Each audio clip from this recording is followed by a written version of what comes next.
Being interested in future careers in medicine, we wanted to explore aspects of the medical field for our senior project. As we are both existing organ donors and passionate about spreading awareness on this important topic, we thought this might be the perfect opportunity to combine our interest in medicine with our desire to demonstrate the importance of organ donation. We decided to share the stories of those who've already received lung transplants and those who are still waiting. We traveled around Michigan going to the homes of these patients, hoping to show the experience of waiting and receiving a life-saving transplant, and therefore show the importance of becoming an organ donor.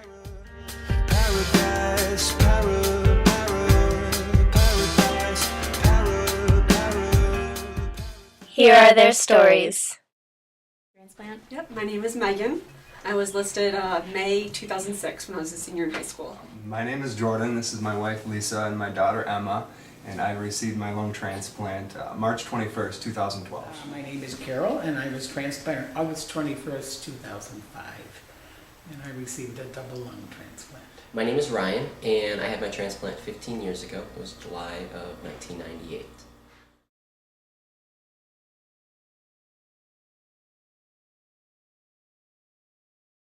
I have cystic fibrosis, and my junior year of high school, my pulmonary function tests started going south.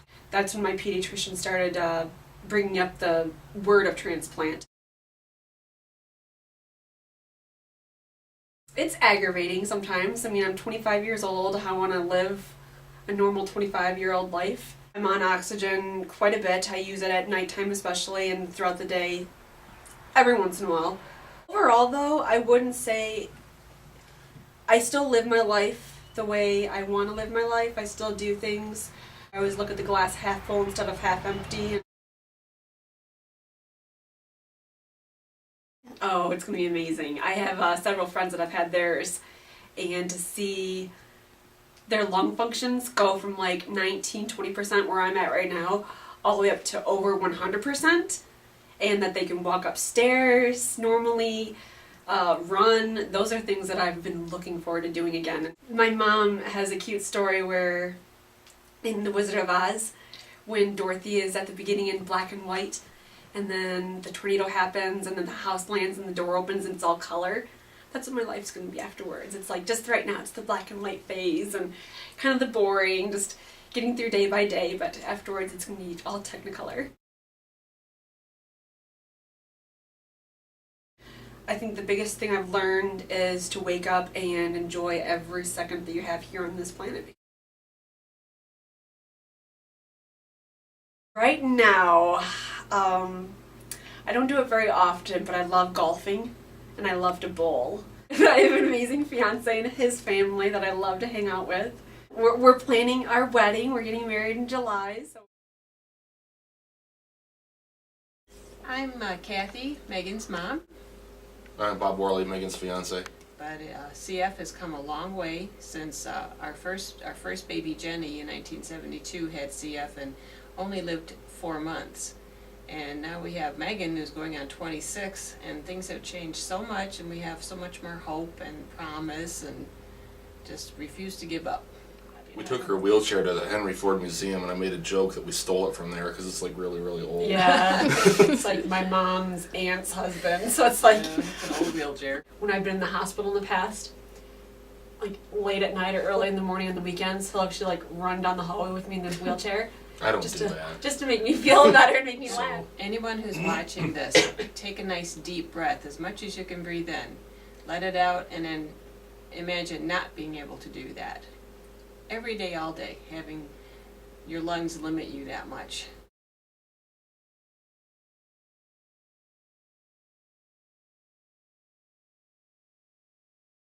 I have a disease called cystic fibrosis, and it is a lung disease that affects basically the lungs and digestive of the CF patients.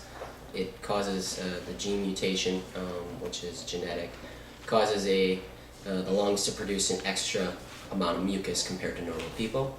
That mucus over time causes scarring, and by the time I was 18 to 19 years old, I had lung capacity of around 30 to 40, and by the time I was 20 years old, my lung capacity was in the 20s. At that point, I got listed for a transplant, and that was what the need was because I basically had no capacity to breathe. I was slowing down, and I had some tests done, and I was thinking it was all just because of my age.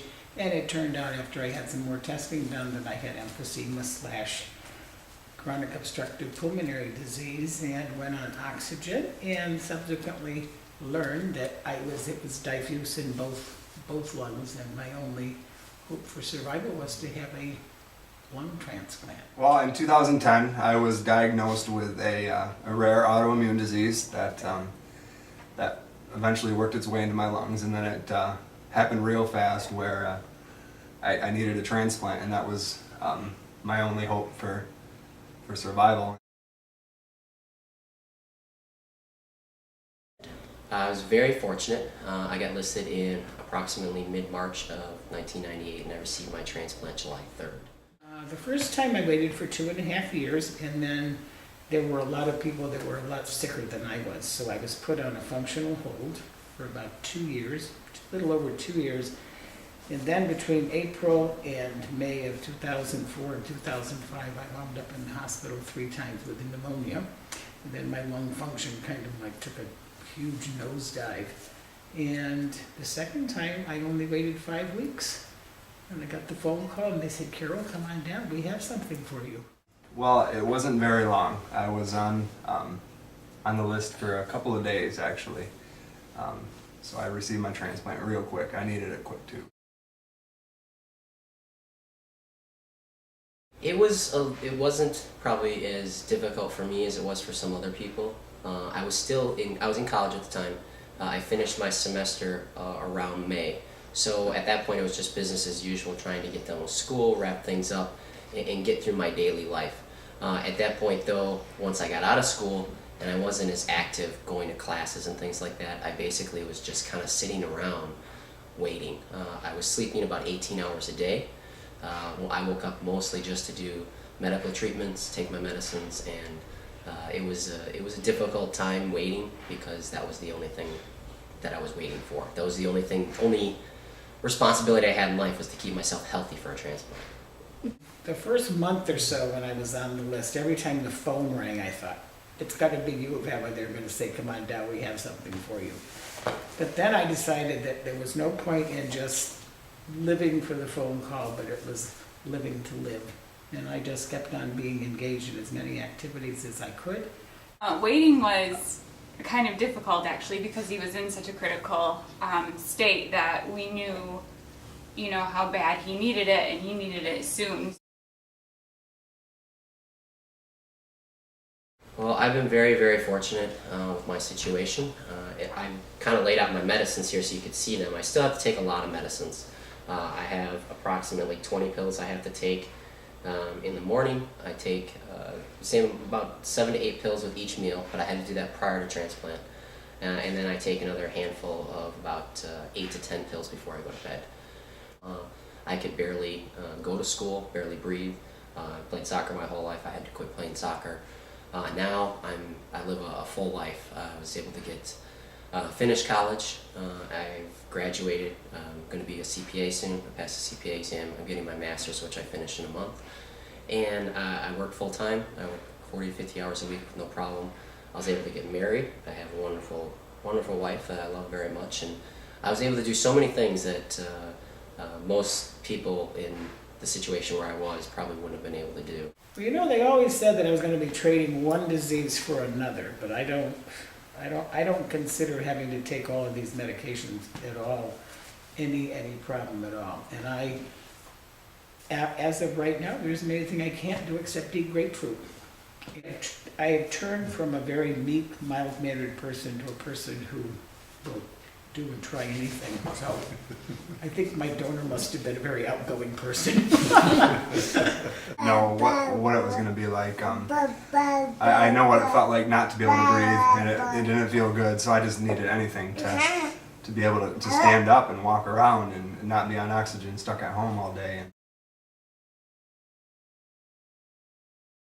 The most important thing I've learned is that you're not really promised anything, and that you really need to live and enjoy every day to its fullest. We're given such little in life that is guaranteed, and especially someone like myself who was so sick and had no idea what I was promised in the future. When I was diagnosed at the age of 3, my parents were told I would live till 7 or 10 years old. To have graduated from college, let alone high school, get married, all those things is an amazing blessing, and without transplant, I wouldn't have gotten those. So you really have to value each day and enjoy it to the fullest. Well, pretty girl, why don't you come join me for a little bit? So, and one of the other things about, post-transplant is I did get to meet the love of my life. She's my best friend, and she's my wife. This is Sue. I would have never met her without my transplant, being 15 years transplant in July. I would have never known her. I would have never had the opportunity. So. I think the most important thing I have learned is to tell people you love them every day and be compassionate toward other people. And I try to do that all the time. I wasn't going to let the disease beat me, that I was going to beat it. Can't imagine life without Carol. I retired early to try to get her healthy enough to survive surgery. After the 3 bouts of pneumonia, she was down to 116 pounds. The shadow of my former self, yes. I like to think it was my good cooking, but it was more her diligent efforts at pulmonary rehab that got her up all the way up to 126 when she had her surgery. Oh, it'll be that weight again. Yes, and since that time I've been having fun trying to keep up with her. Life is very good. It is. Every day I'm so thankful for my donor, and that person, whoever he or she is, decided to make that decision. If that person hadn't made that decision to become a donor, who knows what would have happened. I'm Kathy Bartos, and I'm a transplant nurse coordinator at University of Michigan, and I've been here 25 years. I've worked at University of Michigan, and 10 years in transplant. I used to take care of transplants in the intensive care unit and then other different roles, but 10 years working inpatient and outpatient. The lung transplant population is a tough population because our outcomes are not as good as like kidney or liver or even heart transplant patients. We lose a lot. It's a hard organ to preserve, it's a hard surgery, it's hard to get suitable organs, and then it's exposed to external environment. It also has a higher rejection rate than other organs, so we lose a lot of patients, so we have a high mortality rate, and it's really hard because we have a young population too available, and sometimes we don't get organs in time, but for the ones that we do, I swear that every day outside the hospital is a gift for them, and it's been wonderful to watch.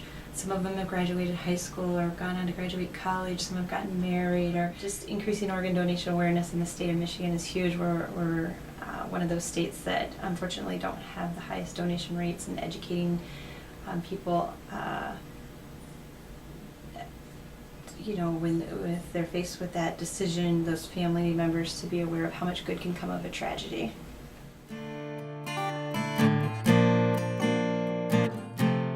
It is so easy to become an organ donor. Just visit giftoflifemichigan.org and click Become a Donor. All you need to do is enter your driver's license number and your name, and you'll be listed in the donor registry.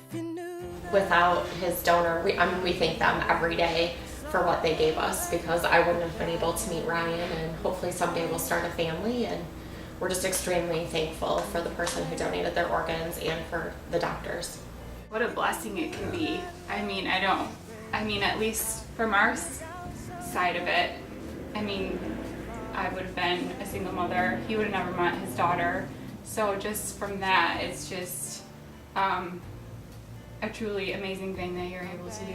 I want to let everybody know too that whether you think you should or you shouldn't, everyone should become an organ donor, because there are so many ways that you can help somebody. It's a miracle type of treatment, and you don't always know what you're going to get. There are also patients who aren't as fortunate to be where I am, but at the same time, for the ones who it does work and are able to get sets of lungs or kidneys or livers, their lives change, and they're never the same, because they were probably promised a different level of health than they ever would have imagined. So, and getting to live, getting to be married, to have kids, to graduate from college, those are all dreams that people with chronic illnesses sometimes never were going to realize. So why not let somebody else who needs something drastically, another organ, skin, corneas, tissue, you name it. Yeah.